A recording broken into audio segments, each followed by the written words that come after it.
Hi, I'm Celia Quatermain and I'm going to read you the first chapter of my first novel, which is called My Mother's Barrow. I find myself thinking a lot about the Barrow these days.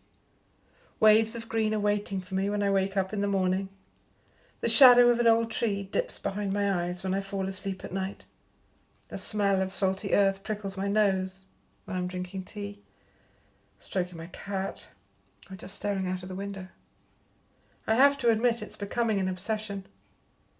It's the way it disguises itself, I think. Its dark secrets masked by the comforting patchwork of the fields all around. But it's not gigantic as it swells up behind the gate, more like the shoulder of something sleeping, hunched like a living thing under a camouflage of green grazing grass, looking steep and strong and constant, as if it too were only natural, as if there were nothing man-made about it, as if there was no such thing as grave goods or inheritance, as if the hidden treasures that pepper the mound, like the secrets and lies in a life, were never an attempt to intervene and shape the future. But I've been around, and it doesn't fool me.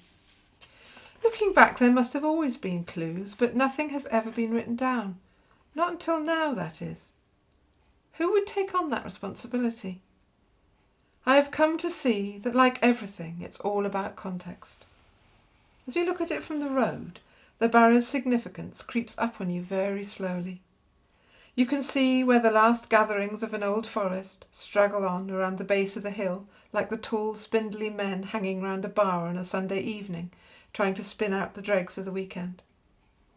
Then, if you follow the track up from the road, up through those trees, you come to the end of a path. Houses have encroached right up onto the slope there, glossing over everything, making the muck of nature appear to be clean. But if you look carefully, if you peer behind the facade, you can see that the old ways are still there, running insidious behind the gardens of the quiet suburban semis as they keep themselves to themselves and turn their veiled, curtained eyes to the world. And if you get past all of that and continue south along the long, low mound in the groove that runs up from the west, you'll find yourself at the start of a flourish of glacial graffiti that draws you right up to the tip of the hill and the base of the ancient tumulus. It's not a big thing. But from here, the whole of the bay is beginning to be visible as the sea slides in glimpses through gaps in the horizon. And then, if you take a few more steps, there it is, right in front of your face, the wide view of an ancient heroic burial place, pulling you all the way back in time and then catapulting you forward into the future. It's awesome. I can tell you that when you're actually standing there, and it's not just in your head, it's the age of the place that gets to you. You can think of yourself sitting on a bit of folklore and be confident that whatever else may let you down, at some point every barrow is a mysterious place with precious things inside.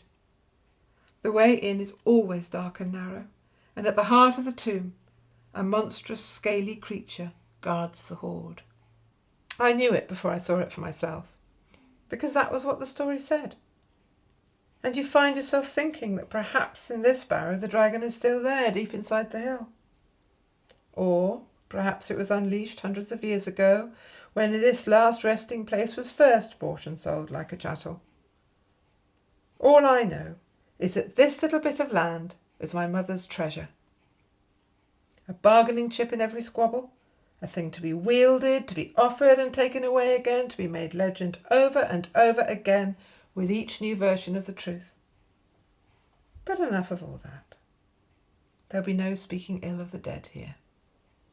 Just bear in mind that sometimes from the top of the hill, looking out from the barrow, you can see black dots in the far distance, moving across the muddy yellow sands like ants on a mission.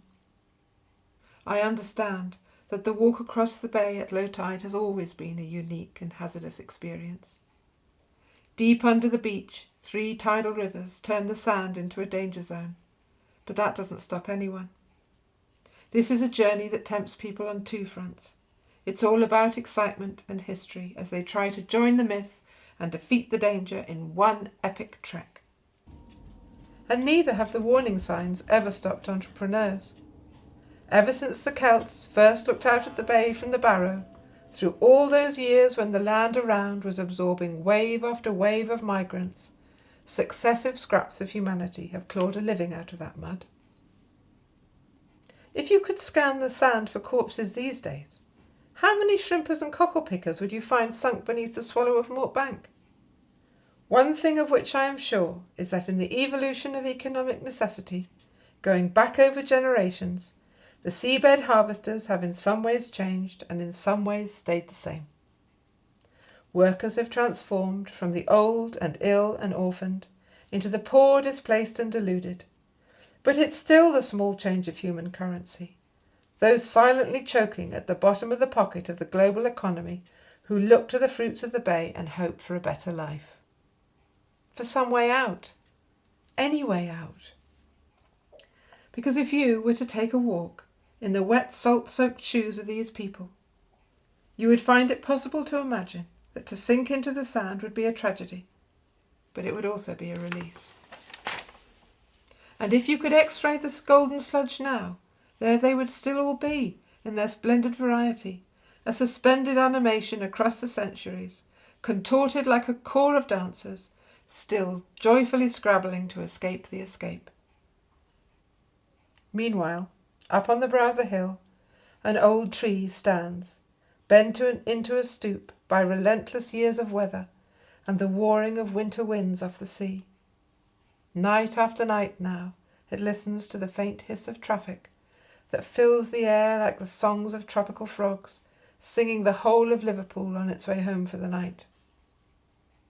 In the dark of my mind, as I stand now on the top of the Barrow, I can follow those queues of cars, moving like torches through the distance, and watch as the lights from row after row of houses flick on to brighten the ordinary little lives of the people inside. And as I do, the only thing I know as I try to understand it all is that my mother was a landowner, and that was important. And this is my mother's Barrow.